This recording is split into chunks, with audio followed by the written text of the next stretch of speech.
Hello students.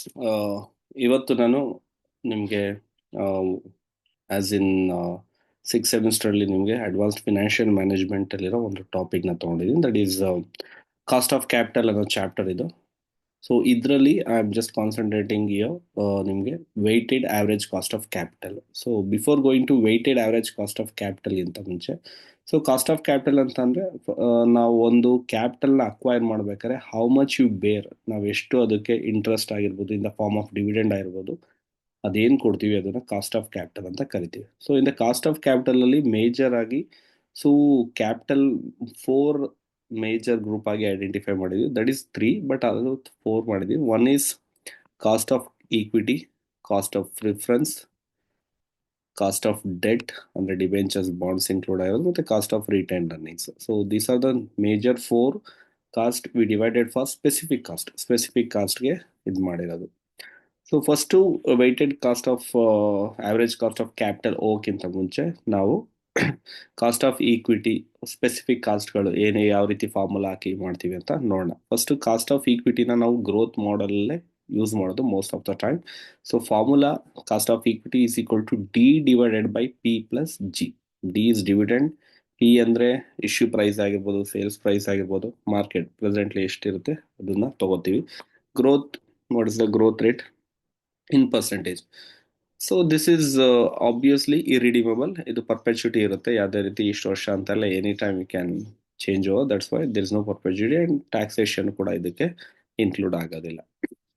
Cost of reference ಅಲ್ಲಿ ಎರಡು ತರ ಇದೆ, ರಿಡೀಮಬಲ್ ಮತ್ತೆ ಇರಿಡೀಮಬಲ್. ಸೊ ರಿಡೀಮಬಲ್ ಮತ್ತೆ ಇರಿಡೀಮಬಲ್ಗೆ ಡಿಫರೆನ್ಸ್ ಏನಪ್ಪಾ ಅಂತ ಅಂದ್ರೆ, so redeemable is something has maturity value. So 10 years 5 years ಆಗೋ ತನಕ ಲಾಕ್ ಆಗಿರುತ್ತೆ. ಆಫ್ಟರ್ ದಟ್ ಯು ಓನ್ಲಿ, ನೀವು ಯಾವ್ದು ಇನ್ವೆಸ್ಟ್ ಮಾಡಿದ್ರೆ ಪ್ರಿಫರೆನ್ಸ್ ಶೇರ್ಸ್ ಮೇಲೆ ಇಷ್ಟು ವರ್ಷ ಆದ್ಮೇಲೆ ಮಾತ್ರ ತೊಳೆದು ಮಧ್ಯದಲ್ಲಿ ಯಾವುದೇ ರೀತಿ ಟ್ರಾನ್ಸಾಕ್ಷನ್ಸ್ ಮಾಡೋಕ್ಕಲ್ಲ. That has a maturity value. ಇಷ್ಟು ರಿಡಮ್ಷನ್ 5 ವರ್ಷ ಆದ್ಮೇಲೋ 10 ವರ್ಷ ಆದ್ಮೇಲೋ 7 ವರ್ಷ ಆದ್ಮೇಲೋ ಆ ಥರ ಇರುತ್ತೆ.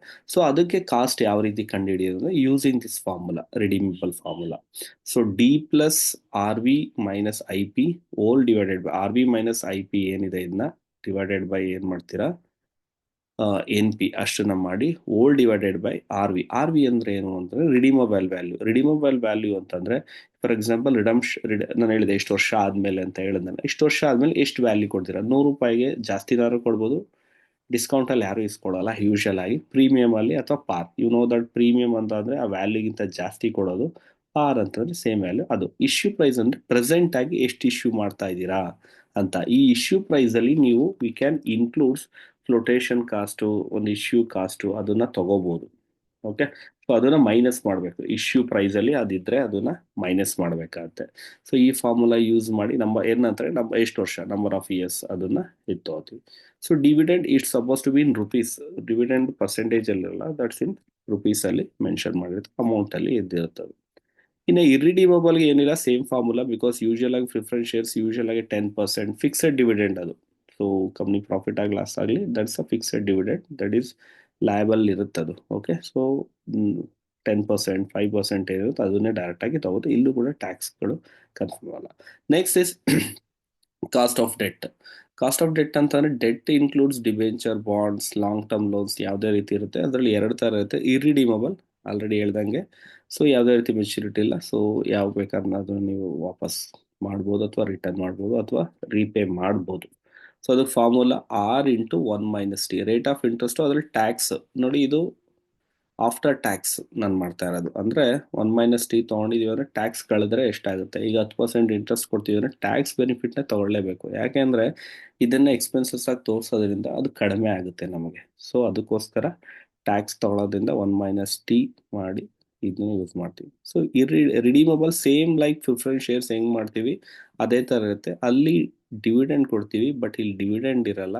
Instead of dividend we are paying year it is interest, that is in rupees ಅಮೌಂಟಲ್ಲಿ ಇರುತ್ತೆ. ಅದು same redeemable value, I P, issue price, ಅದು ನಮ್ಮ ಬಟ್ ಇಲ್ಲೊಂದು ಟ್ಯಾಕ್ಸ್ ತೊಗೋತೀವಿ. ಯಾಕಂದರೆ ಆಲ್ರೆಡಿ ಹೇಳ್ದಂಗೆ ಡೆಟ್ಗೆ ಟ್ಯಾಕ್ಸ್ ಬೆನಿಫಿಟ್ ಇರೋದ್ರಿಂದ, ಸೊ ಆಫ್ಟರ್ ಟ್ಯಾಕ್ಸ್ನ ಇಲ್ಲಿ ಕ್ಯಾಲ್ಕುಲೇಟ್ ಮಾಡಬೇಕು ಅಂದರೆ 1 - ಟಿನ ಬಂದಿರೋ ಆನ್ಸರ್ಗೆ 1 - ಟಿನ ಮಾಡ್ತೀವಿ. ನೆಕ್ಸ್ಟ್ ಇದು cost of preference shares, retained earnings. Most of the time ಇರಲ್ಲ, but cost of retained earnings ಏನಾಗಿರುತ್ತೆ, ಕಾಸ್ಟ್ ಆಫ್ ಈಕ್ವಿಟಿ ಏನಿರುತ್ತೆ ಅದೇ ಬರುತ್ತೆ. So when there is a brokerage, ಇದು ಇಂಡಿವಿಜುವಲಿ ಬಂದ್ಬಿಡೋದ್ರಿಂದ ಮತ್ತು ಪರ್ಸ್ನಲ್ ಟ್ಯಾಕ್ಸ್ನೇನೋ ಡಿಡಕ್ಟ್ ಮಾಡಿದ್ರೆ ಕೊಟ್ಟಿದ್ರೆ ಕಾಸ್ಟ್ ಆಫ್ ರಿಟೈನಿಂಗ್ಸ್ನ ನಾವು ಕ್ಯಾಲ್ಕುಲೇಟ್ ಮಾಡ್ತೀವಿ. So these are the major 4 elements redeemable, especially ಪ್ರಿಫರೆನ್ಸಲ್ಲಿ ಮತ್ತು ಡಿಬೆಂಚರ್ಸಲ್ಲಿ ರಿಡೀಮಬಲ್ ಬಗ್ಗೆ ಡಿಸ್ಕಷನ್ ಮಾಡ್ತಾರೆ. ಓಕೆ, ಸೊ ಇಷ್ಟು ಸ್ಪೆಸಿಫಿಕ್ ಕಾಸ್ಟ್ಗಳನ್ನ ನೀವು ಇಲ್ಲಿ ನೋಡ್ತಾ ಇದ್ದೀರಾ. So when comes to major problem, ನಿಮಗೆ ಯೂಶುವಲ್ ಆಗಿ 15 ಮಾರ್ಕ್ಸ್ಗೋ 10 ಮಾರ್ಕ್ಸ್ಗೋ ಈ ವೆಯ್ಟೆಡ್ ಆವ್ರೇಜ್ ಕಾಸ್ಟ್ ಆಫ್ ಕ್ಯಾಪಿಟಲ್ನ ಕೇಳ್ತಾರೆ. ಸೊ ಆ್ಯಸ್ ಇನ್ ಎನ್ ಇ ಪಿಲ್ ಬಂದಾಗ ಇದು 2 ಮಾರ್ಕ್ಸ್ಗೆ ಇಂಡಿವಿಜುವಲ್ ಕಾಸ್ಟ್ಗಳನ್ನು ಕೇಳ್ತಾರೆ, ಸ್ಪೆಸಿಫಿಕ್ ಕಾಸ್ಟ್ಗಳನ್ನು. Weighted average cost of capital ಅಲ್ಲಿ the format will be like this. ಈ ಥರ ಫಾರ್ಮೆಟಲ್ಲಿ ಮಾಡ್ಬೋದು ನೀವು. ಸೊ ಕ್ಯಾಪಿಟಲ್ ಯಾವುದೇ ಅದು ಅಂದರೆ equity shares, preference shares, debentures, ಮತ್ತು ಏನಿ ರಿಟೈನ್ ಅರ್ನಿಂಗ್ಸ್ ಇದೆ ಕ್ಯಾಪಿಟಲ್, ಅದ್ರ ಅಮೌಂಟ್ ಎಷ್ಟು, ವೆಯ್ಟ್ಸ್ನ ಕಂಡುಹಿಡಿತೀರ. ವೆಯ್ಟ್ಸ್ ಅಂದರೆ ಟೋಟಲ್ ಕ್ಯಾಪಿಟಲಲ್ಲಿ ಎಷ್ಟು ಪರ್ಸೆಂಟೇಜ್ ಇದೆ ಅದನ್ನು ಏನಂತ ಮಾಡ್ತೀವಿ, ವೆಯ್ಟ್ಸ್. ಸ್ಪೆಸಿಫಿಕ್ ಕಾಸ್ಟು ಇಂಡಿವಿಜುವಲ್ ಆಗಿ ಒಂದೊಂದೇ ಕಂಡುಹಿಡಿತಿರಲ್ಲ, ಅದನ್ನು ಸ್ಪೆಸಿಫಿಕ್ ಕಾಸ್ಟ್ ಅಂತ ಕರಿತೀವಿ. ಫೈನಲಿ ಡಬ್ಲ್ಯೂ, ಈ ವೆಯ್ಟ್ಸ್ ಜೊತೆ ಸ್ಪೆಸಿಫಿಕ್ ಕಾಸ್ಟ್ ಮೇಂಟೈನ್ ಮಾಡುತ್ತೆ. ಇಂಡಿವಿಜುವಲ್ ಆಗಿ ಎಷ್ಟು ಅಂತ ಬರುತ್ತೆ, ಓವರ್ ಆಲ್ ಆಗಿ ಏನು ಬರುತ್ತೆ, that is what you called it as weighted average cost of capital ಅಂತ ಕರಿತೀವಿ. ಸೊ ಪ್ರಾಬ್ಲಮ್ ಮಾಡಿದ್ರೆ ನಿಮ್ಗೆ ಗೊತ್ತಾಗುತ್ತೆ. So let's move on to one problem. So ಇದು ಮೇಜರ್ಲಿ ನಾನು ಕಾನ್ಸಂಟ್ರೇಟ್ ಮಾಡೋದು 6th ಸೆಮಿಸ್ಟರ್ ಫೈನಾನ್ಷಿಯಲ್ ಒನ್ನಲ್ಲಿ, ಅಡ್ವಾನ್ಸ್ಡ್ ಫಿನಾನ್ಷಿಯಲ್ ಅಕೌಂಟ್ ಮ್ಯಾನೇಜ್ಮೆಂಟ್ ಅಂತ ಏನಿದೆ ಆ ಸಬ್ಜೆಕ್ಟ್ ಇದು. ಸೊ ಒಂದು ಪ್ರಾಬ್ಲಮ್ ಮಾಡ್ತೀನಿ, ಸೊ ದಟ್ಸ್ ನಿಮ್ಗೆ ಈಸಿಯಾಗಿ ಅರ್ಥ ಆಗುತ್ತೆ. So the first problem, so weighted average cost of capital ಮೇಲೆ book value and market value of different sources of capital of company and the specific cost are given below. ಕೊಟ್ಟಿದ್ದಾರೆ ಇಲ್ಲಿ debt sources ಅಂದರೆ capital ಯಾವುದಿದೆ. So debt ಇದೆ, preference shares ಇದೆ, equity share capital ಇದೆ, retained earnings ಇದೆ.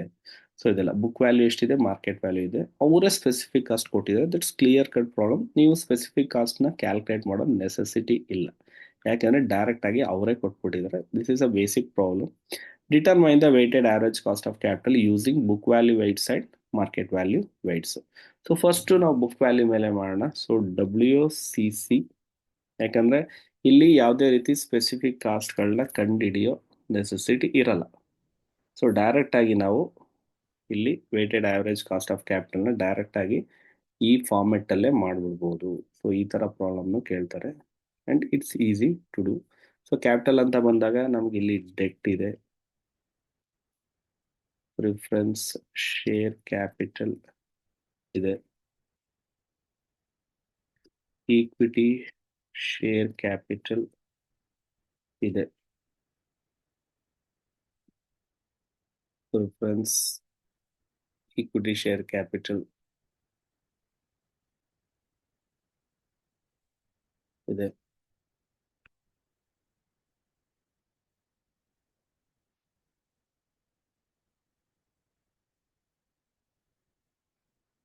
So and retained earnings. So you have 4 capital forms here.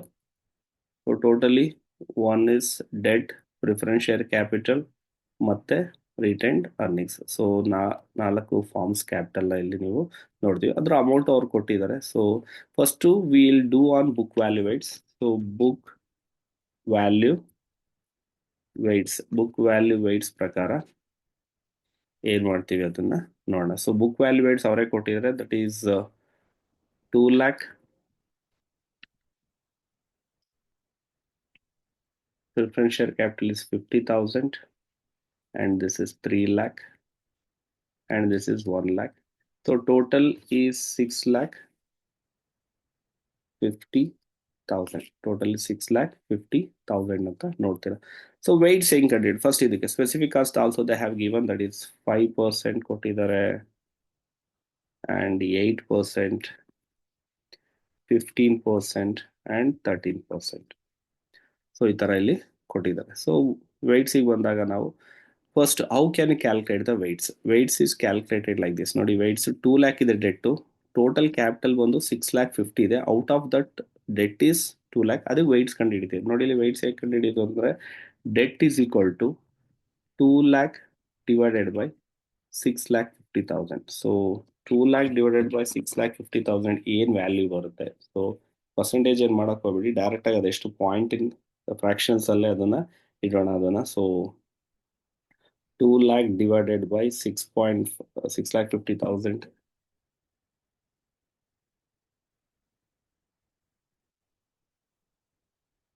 that is 0.307. 0.307 you'll get. So when divide what ಇದು ಮಾಡಿದ್ರೆ ನಿಮಗೆ 0.307. So ಅದೇ ರೀತಿ ಎಲ್ಲದನ್ನು ಮಾಡ್ಬೇಕು ನಾವು. So we had to do everything like that only. 50,000 divided by 6 lakh 50,000. So 0.07677 ಮಾಡಿ round off ಮಾಡಿ. Next 3 lakh divided by 6 lakh 50,000. 3 lakh divided by 6 lakh 50,000. This is 0.462 round off ಮಾಡಿದೀನಿ ನಾನು. 1 lakh divided by 6 lakh 50,000, that is 0.154. 0.154 total ಮಾಡಿದ್ರೆ 1 ಬರಬೇಕಾಗತ್ತೆ. So this is calculation of ವೆಯ್ಟ್ಸ್ನ ಈ ರೀತಿ ನಾವು ಕ್ಯಾಲ್ಕುಲೇಟ್ ಮಾಡಬೇಕು. ನೆಕ್ಸ್ಟ್ ನಾವು specific cost W into C ಮಾಡಬೇಕು. ಸೊ ದಟ್ ಈಸ್ ಅದೇ ನಾವು ವೆಯ್ಟೆಡ್ ಆವರೇಜ್ ಕ್ಯಾಲ್ಕುಲೇಟ್ ಮಾಡಬೇಕು ಅಂತಂದ್ರೆ 0.307 into 5. So 0. This become 1.535. Next 0.077 into 8, that is 0.616. Next 0.462 into 15, 6.93. Next 0.154 into 13, that is 2.002. So ಈ ತರ ವ್ಯಾಲ್ಯೂಸ್ ಸ್ಪೆಸಿಫಿಕ್ ಕಾಸ್ಟ್ ಅಂದ್ರೆ ವೆಯ್ಟ್ಸ್ ಇಂಟು ಸ್ಪೆಸಿಫಿಕ್ ಕಾಸ್ಟ್ ಮಾಡಿದಾಗ ಬರುತ್ತೆ. So total grand total of this ಇಷ್ಟು ನಮಗೆ total ಮಾಡಿದ್ರೆ ಏನ್ ವ್ಯಾಲ್ಯೂ ಬರುತ್ತೆ, ದಟ್ ಈಸ್ ವಾಟ್ ಈ called it as weighted average cost of capital. So ಅಷ್ಟನ್ನು ಟೋಟಲ್ ಮಾಡೋಣ. 16 plus 6.930. So the total of this is 11.083. So WCC will be 11.083%. So this is WCC. So according to which book value weights ಪ್ರಕಾರ ನಾವು ಮಾಡಿರೋದು. So same thing. So next we do on according to market value weights ಪ್ರಕಾರ ಇದನ್ನ ಮಾಡೋಣ. So amount will be change ಇದೆ ಒಂದು ಸ್ವಲ್ಪ. So cost same ಇರುತ್ತೆ, weights ಚೇಂಜ್ ಆಗುತ್ತೆ. So amount same capital. So ಇಲ್ಲೇನು ಸ್ಪೆಸಿಫಿಕ್ ಕಾಸ್ಟ್ ಮಾತ್ರ ಸೇಮ್ ಇರುತ್ತೆ, weights ಕೂಡ ಚೇಂಜ್ ಆಗ್ತಾ ಹೋಗುತ್ತೆ. So will calculate. So debt 1,90,000 ಇದೆ,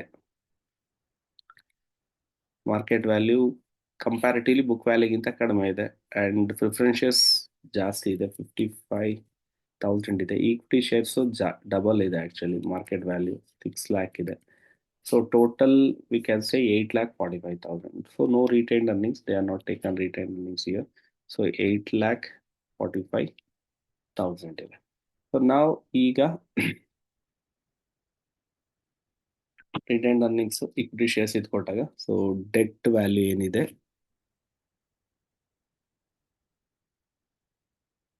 ಅದ್ರ ಪ್ರಕಾರ ಮಾಡೋಣ. ಸೊ ಆಸ್ ಯು ನೋ, ನಾನು ಹೇಳಿದ್ದೀನಿ 1,90,000 divided by 8,45,000. So 1,90,000 divided by 8,45,000, you will get 0.225. Okay. Next 55,000 divided by 8,45,000, you will get 0.065. Next 6 lakh divided by 8,45,000, that's most part ಅದೇ ಇರೋದು, 0.714. So total ಮಾಡಿದ್ರೆ approximately ಇಲ್ಲಿ ಗೆಟ್ 1 ಬರ್ಬೋದು, ಜಾಸ್ತಿನೇ ಇದಾಗ್ಬೋದು. So 1,90,000 divided by 845, 0.225 is right. 55,000 divided by 8 lakh 45,000 0.65 65 ಬರುತ್ತೆ. So this is 6 lakh divided by 8 lakh 45,000 0.71, sorry, it's 0.710. Okay, so total ಮಾಡಿದ್ರೆ 1 ಬರುತ್ತೆ. Now same as like multiply ಮಾಡೋದು 0.225 into 5% into 5 will get 1.125 0.065 into 8 0.52 and 0.71 into 15, that is 10.65. This is nil. So total ಮಾಡಿದ್ರೆ will total 0.52 plus 1.125, we get 12.295. So ಇಷ್ಟು ಟೋಟಲ್ ಮಾಡಿದ್ರೆ 12 market value ಪ್ರಕಾರ this is the WACC 12.295 at 12.3. So this is market value ಮತ್ತೆ book ವ್ಯಾಲ್ಯೂಗೆ ನಾವು ಮಾಡಿರೋ ಒಂದು ಇದಿರುತ್ತೆ. ನಾವು we move on to next problem. So ಇದು ಬೇಸಿಕ್ ಪ್ರಾಬ್ಲಮ್ ಆಗಿರುತ್ತೆ, ಡೈರೆಕ್ಟ್ ಆಗಿ ವಿತೌಟ್ ಸ್ಪೆಸಿಫಿಕ್ ಕಾಸ್ಟ್ ಇರೋವಂಥದ್ದು. ವಿತ್ ಸ್ಪೆಸಿಫಿಕ್ ಕಾಸ್ಟ್ ಇದ್ರೆ ಹೆಂಗಿರುತ್ತೆ, ನಾವು ಸ್ಪೆಸಿಫಿಕ್ ಕಾಸ್ಟ್ ಕ್ಯಾಲ್ಕುಲೇಟ್ ಮಾಡೋದಾದ್ರೆ ಯಾವ ರೀತಿ ಮಾಡೋದು ಅನ್ನೋದು ಈ ಲೆಕ್ಕದಲ್ಲಿ ನೋಡೋಣ. So I will go for 3 kind of problems here. So ಇಲ್ಲಿ ನೋಡಿ, ಇಲ್ಲಿ Priya limited as the following capital structure. Equity share capital ಎಷ್ಟಿದೆ, 20 lakh ಇದೆ. ಟೋಟಲ್ 2 lakh shares, 1 share ಬೆಲೆ 10 rupees. So 10% preference shares 12 lakh ಇದೆ and 12% debentures 18 lakh. So market price of equity ಇಲ್ಲಿ ಯಾವ್ದಕ್ಕೂ percentage ಕೊಟ್ಟಿಲ್ಲ ಎಕ್ಸೆಪ್ಟ್ ಡಿಬೆಂಚರ್ಸ್ ಮತ್ತೆ ಪ್ರಿಫರೆನ್ಸ್ ಶೇರ್ಸ್. ಒಂದು debentures ಕೊಟ್ಟು ನಾವು ಟ್ಯಾಕ್ಸ್ ರೇಟ್ನ ತಗೋಬೇಕಾಗಿರುತ್ತೆ. ಪ್ರಿಫರೆನ್ಸ್ ಶೇರ್ಸ್ ನೋಡಬೇಕು ರಿಡೀಮಬಲ್ ಇರಿಡೀಮಬಲ್ ಅಂತ. So the market price of equity share is 20 rupees. So equity shares ke percentage calculate manake they have given this information. It is expected that the company will pay dividend rupees 5 rupees dividend ಕೊಟ್ಟಿದ್ದಾರೆ, market price ಕೊಟ್ಟಿದ್ದಾರೆ, growth rate ಕೊಟ್ಟಿದ್ದಾರೆ. So can calculate cost of equity. ಇಲ್ಲಿ question ಏನ್ ಕೇಳಿರೋದು ನಿಮಗೆ, tax rate is 35%, weighted average cost of capital ನ ಮಾಡಿ ಇದಕ್ಕೆ ಮೋಸ್ಟ್ ಈ ತರ ಲೆಕ್ಕಗಳನ್ನೇ ಎಕ್ಸಾಮಿನೇಷನ್ ಅಲ್ಲಿ ಜಾಸ್ತಿ ಕೇಳೋದು. ನೆಕ್ಸ್ಟ್ ಇನ್ನೊಂದು new weighted average cost of capital ಮಾಡಿ ಹೊಸದು ಏನ್ ಚೇಂಜಸ್ ಆಗುತ್ತೆ ಅಂತಂದ್ರೆ, ಈ ಪ್ರೆಸೆಂಟ್ ಏನಿದೆ ಅದಕ್ಕೆ ಡಿಬೆಂಚರ್ಸ್ ಇನ್ನೊಂದು ತಗೋತಿದ್ದಾರೆ, ದಟ್ ಈಸ್ 13% ಡಿಬೆಂಚರ್ಸ್ ನ ತಗೋತಾ ಇದ್ದಾರೆ ಅಂತ ಹೇಳ್ತಾರೆ. ಸೊ 13% ಡಿಬೆಂಚರ್ಸ್ ನ 10 lakh ಆಡ್ ಆಗ್ತಿದೆ, ಈ ಎಕ್ಸಿಸ್ಟಿಂಗ್ ಕ್ಯಾಪಿಟಲ್ ಸ್ಟ್ರಕ್ಚರ್ಗೆ 10 lakh ಆಡ್ ಆಗ್ತಿದೆ, ಅದು 13% ಡಿಬೆಂಚರ್ಸ್. ಆ ಡಿಬೆಂಚರ್ಸ್ ತಗೊಳ್ಳೋದ್ರಿಂದ ಡಿವಿಡೆಂಡ್ 5 ರೂಪಾಯಿ ಇತ್ತಲ್ಲ ಎಷ್ಟಾಗುತ್ತೆ, 7 ರೂಪಾಯಿ ಆಗುತ್ತೆ. ಸೊ ಗ್ರೋತ್ ರೇಟ್ ಏನು ಚೇಂಜ್ ಆಗಲ್ಲ, 7% ಆಗುತ್ತೆ. ಬಟ್ ಶೇರ್ ಪ್ರೈಸು 20 rupees ಇರೋದು 15 rupees ಆಗುತ್ತೆ. ಸೊ ಇದಕ್ಕೆ WACC ಅಂದ್ರೆ ಆ ಚೇಂಜಸ್ ಆದ್ಮೇಲೆ ಯಾವ ರೀತಿ WACC ಆಗುತ್ತೆ ಅಂತ ನೋಡೋಣ. ಸೊ ಇಲ್ಲಿ ನಾವು ಮೇಜರ್ ಆಗಿ ಕಂಡುಹಿಡಿಬೇಕಾಗಿರೋದು ಸ್ಪೆಸಿಫಿಕ್ ಆಗಿ ಒಂದೊಂದೇ ಕಂಡುಹಿಡಿಯೋಣ. ಸೊ ಮೂರೂ ಕಂಡುಹಿಡಿಯೋಣ. First is cost of equity. ಎಲ್ಲ ಕಂಡುಹಿಡಿದು ಕೊಟ್ಟಿಲ್ಲ ಅವರು. ಕಾಸ್ಟ್ ಆಫ್ ಈಕ್ವಿಟಿನ ಕಂಡುಹಿಡಿಯೋಣ. That is AE. The formula already I told, D divided by E plus G plus G. So ಇಲ್ಲಿ ಡಿ ಅಂದ್ರೆ ಡಿವಿಡೆಂಡ್. ಸೊ ಡಿವಿಡೆಂಡ್ ಎಷ್ಟಿದೆ ಅಂತ ಪ್ರೆಸೆಂಟ್ ಇರೋದು, dividend is about 5 rupees. 5 divided by E, price is 20. 5 divided by 20. Growth rate ನಾವು percentage ಅಲ್ಲಿ ಬರೆಯೋದೇ ಇರೋದ್ರಿಂದ G ಏನಿದೆ 7% ಏನ್ ಹೇಳಿದಾರೆ ಇದನ್ನ ವಿ ಪುಟ್ ಲೈಕ್ ದಟ್ 0.07 ಅಂದ್ರೆ 7 divided by 100 ಅಂತ ಅರ್ಥ. ಸೊ ಈಗ ಡಿವೈಡ್ ಮಾಡೋಣ ಫಸ್ಟ್ ಇದನ್ನ. So 5 divided by 20, that is 0.025 plus 0.07. So ಎರಡು ಆಡ್ ಮಾಡಿದ್ರೆ ನಮ್ಗೆ ಎಷ್ಟು ಬರುತ್ತೆ ಅಂತ ಅಂದ್ರೆ 0.32 ಬರುತ್ತೆ. So we can say that one 0.2 into 100 ಮಾಡಿ ನೀವು ಪರ್ಸೆಂಟೇಜ್ ಅಲ್ಲಿ ಹೇಳ್ಬೋದು 32%. 5 divided by 20, 0.25, of course 0.25 ಬರುತ್ತೆ, plus growth rate 7%. Cost of equity ಎಷ್ಟು ಬಂತು ನಮಗೆ, 32% ಬಂತು. ಸೊ ಕಾಸ್ಟ್ ಆಫ್ ಈಕ್ವಿಟಿ ಕಂಡಿಡಿದ್ರಿ. ನೆಕ್ಸ್ಟ್ ಯಾವ್ದಿದೆ? ಕ್ಯಾಪಿಟಲ್ ಈಕ್ವಿಟಿ ಅಂದ್ರೆ ಪ್ರಿಫರೆನ್ಸ್ ಶೇರ್ಸ್ ಬಗ್ಗೆ ಏನು ಹೇಳಿಲ್ಲ. So they are not given anything. Assume this is a they are not given anything details. It is a irredeemable. ಅಂದ್ರೆ ಏನ್ ಪರ್ಸೆಂಟೇಜ್ ಇದೆ ಅದೇ 10% ಇದೆಯಾ. So that's what. ಯಾವುದೇ ವ್ಯಾಲ್ಯೂ ಆಗಲಿ ರಿಡೀಮಬಲ್ ಮಾಡೋ ಥರ ಯಾವುದು ನಮಗೆ ಕೊಟ್ಟಿಲ್ಲ. So it is a 10%. Next cost of debentures ಅಥವಾ ಕಾಸ್ಟ್ ಆಫ್ ಡೆಟ್ ಎರಡು ಒಂದೇ. So cost of debentures number of years ಆ ಥರ ಏನು ಕೊಡ್ತಲ್ಲ ಇರೋದ್ರಿಂದ this is irredeemable. So that formula R into 1 minus T. So R into 1 minus T ಅಂದರೆ ಈಗ ಪ್ರೆಸೆಂಟ್ ಇರೋದು ಮಾತ್ರ ನೋಡಿ 12% ಇದೆ ಇಂಟ್ರೆಸ್ಟ್. 12% ಇದೆಯಲ್ಲ. So 12 into 1 minus T. Tax rate ಕೊಟ್ಟಿದ್ದಾರೆ. Tax rate is 35%. 35% ನೀವು 0.35 ಅಂತ ಬರ್ಕೋಬೇಕಾಗುತ್ತೆ. So K D is equal to, so 12 into 1 minus 0.35 ಅಂತಂದ್ರೆ 0.65 ಬರುತ್ತೆ. 12 ಇಂಟು 0.65 ಮಾಡಿದ್ರೆ 7.8 ಡೈರೆಕ್ಟಾಗಿ ಪರ್ಸೆಂಟೇಜ್ ಬಂದ್ಬಿಡಿ 7.8. ಇದು ಮಾತ್ರ ಪರ್ಸೆಂಟೇಜಲ್ಲಿ ಇರಲ್ಲ. ಇಂಟು 100 ಮಾಡ್ಕೊಂಡ್ರೆ ಇದನ್ನು ಡೈರೆಕ್ಟಾಗಿ ಪರ್ಸೆಂಟೇಜಲ್ಲೇ ಬರ್ಕೊಡ್ಬೋದು. ಡೈರೆಕ್ಟಾಗಿ ಬರುತ್ತೆ. ಸೊ 3 ಕಂಡಿಡ್ದಾಯ್ತು. Cost of equity is 32%, cost of preference is 10 only, and cost of debt ಅಥವಾ ಡಿಬೆಂಚರ್ ಇಸ್ 7.8. ಈ ಪ್ರೆಸೆಂಟ್ ಇರೋದಕ್ಕೆ ನೀವು ಏನು ಮಾಡಬೇಕು ಅಂದರೆ WSEC ಮಾಡಬೇಕಾಗುತ್ತೆ. ಸೊ ಇದೇನಿದೆ ಎಕ್ಸಿಸ್ಟಿಂಗ್ ಇದೆ ಅದಕ್ಕೆ WSECನ ಮಾಡೋಣ. ಸೊ ಕ್ಯಾಪಿಟಲಲ್ಲಿ ಒನ್ ಈಸ್ ಈಕ್ವಿಟಿ ಶೇರ್ಸ್,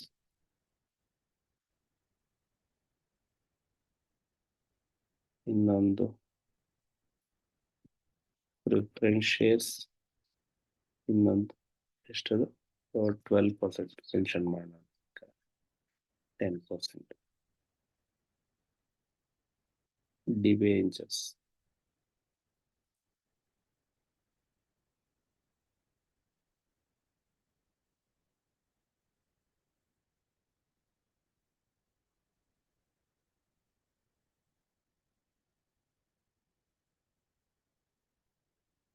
ಇಷ್ಟನ್ನ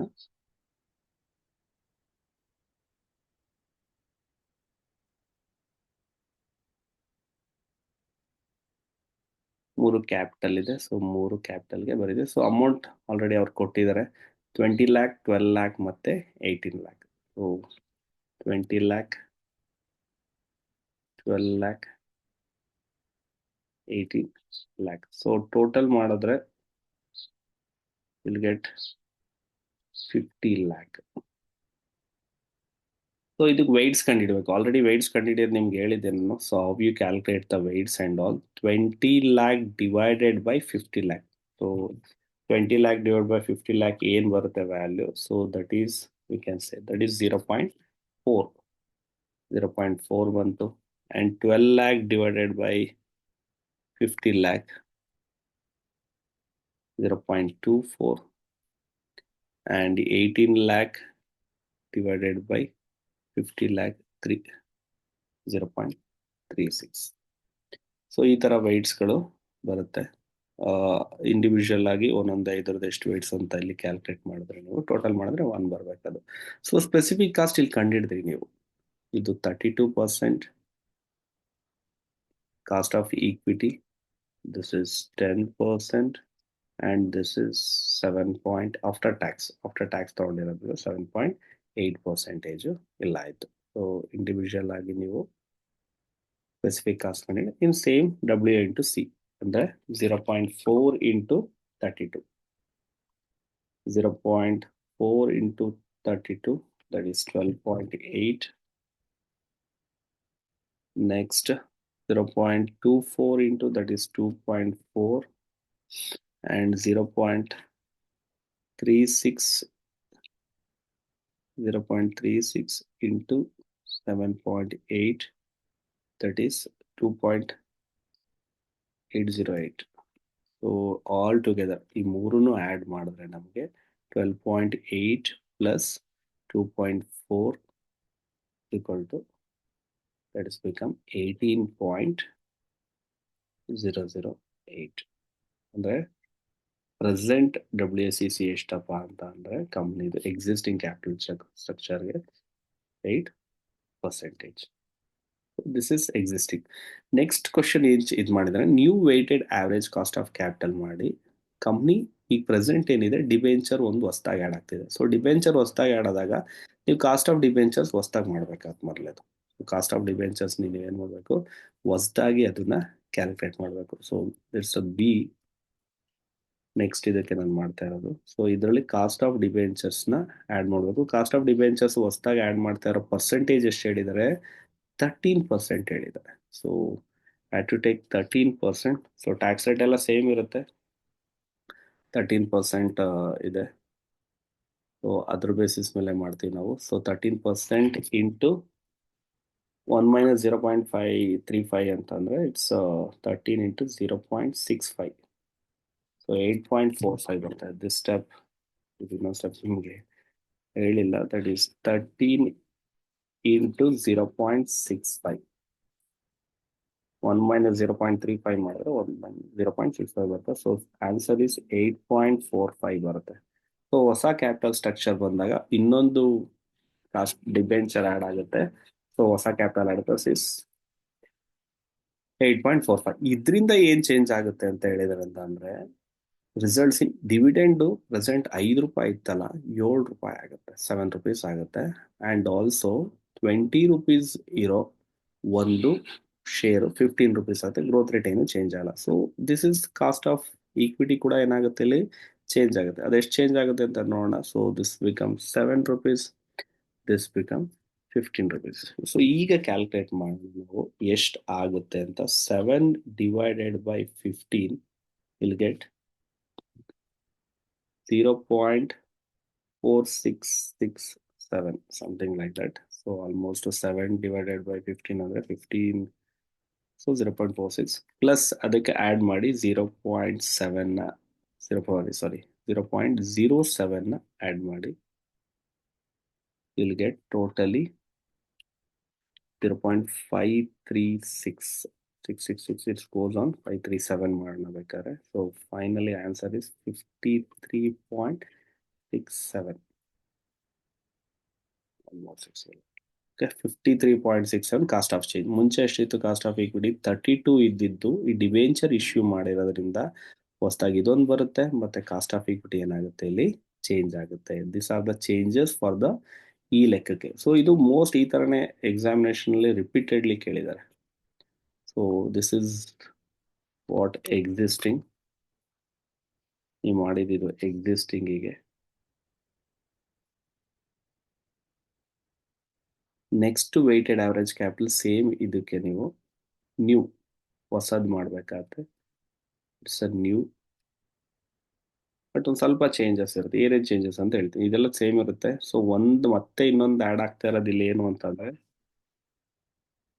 ನಿಮಗೆ 13% ಡಿವೆಂಚರ್ಸ್ ಆ್ಯಡ್ ಆಗ್ತಾ ಇದೆ ಹೊಸ ಇದರಲ್ಲಿ. 13% ಅಮೌಂಟಿಂಗ್ ರುಪೀಸ್ 10 lakh. ಸೊ ಹೊಸದಾಗಿ ಒಂದು ಆ್ಯಡ್ ಆಗುತ್ತೆ. ಆಗ ಟೋಟಲ್ ಎಷ್ಟಾಗುತ್ತೆ?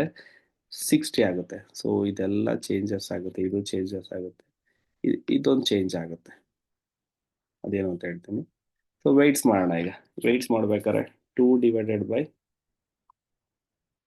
20 lakh divided by 60 lakh. So 0.3333. Okay. Next 12 divided by 12 lakhs divided by 60 lakh, that is 0.2. Next 18 lakh divided by 60 lakh, that is 0.3. And 10 lakh divided by 60 lakh. ಸ್ವಲ್ಪ changes ಆಗುತ್ತೆ, 0.167 like this. Total ಮಾಡಿದ್ರೆ 1 ಬರುತ್ತೆ. And also specific ಕಾಸ್ಟಲ್ಲಿ change ಆಗುತ್ತೆ ನೋಡಿ ಇಲ್ಲಿ. This is a changes. 15 points 53.32 ಇದ್ದಿದ್ದು ಇಷ್ಟ ಆಗುತ್ತೆ. ಇದೇನು ಚೇಂಜಸ್ ಆಗಲ್ಲ, ಇದು ಏನು ಚೇಂಜ್ ಆಗಲ್ಲ. ಬಟ್ ಇದು ಹೊಸ್ದಾಗಿರೋದ್ರಿಂದ ಇದೊಂದು ಹೊಸ್ದಾಗಿ ಬಂದಿದೆ. ಸೊ 8.45% ಆಗುತ್ತೆ. ಸೊ ನಾವು ವಿ ಮಲ್ಟಿಪ್ಲೈ ಆಸ್ ಲೈಕ್ ಹಿಂದೆ ಮಾಡ್ದಂಗೆ ಅದನ್ನ ಮಲ್ಟಿಪ್ಲೈ ಮಾಡಬೇಕಾಗುತ್ತೆ. So we to multiplication 0.333 into 53 23.67. ಸೊ ಇದು 17.87 ಬರುತ್ತೆ. Next this is 10%, this is 2 ಬರುತ್ತೆ ಇದು. Next 0.3 into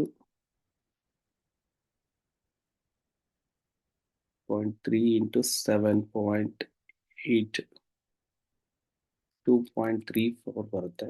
so last first ಆಗಿರೋದು 0.167 ಇಂಟು 8.45 ಮಾಡಿದ್ರೆ 1.41 ಬರುತ್ತೆ. ಸೊ ಆಲ್ ಟುಗೆದರ್ ಎಲ್ಲಾನು ಟೋಟಲ್ ಮಾಡಿದ್ರೆ 17.87 plus 2 plus 2 plus 2.34 plus 2.34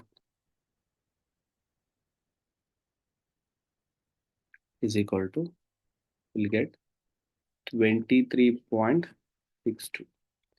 So WACC is equal to 23.62%. So this is all about WACC. ಇವತ್ತು 2 ಲೆಕ್ಕ ಮಾಡಿದ್ವಿ. ನೆಕ್ಸ್ಟ್ ಇನ್ನೊಂದು ಸೇಮ್ ವಿಡಿಯೋ ಇನ್ನೊಂದು ಲೆಕ್ಕ ಇದೆ ಆ್ಯಕ್ಚುಲಿ. ಆ ವಿಡಿಯೋನ ಕಂಟಿನ್ಯೂ ಮಾಡಿ. ಇಲ್ಲ stop here in this video.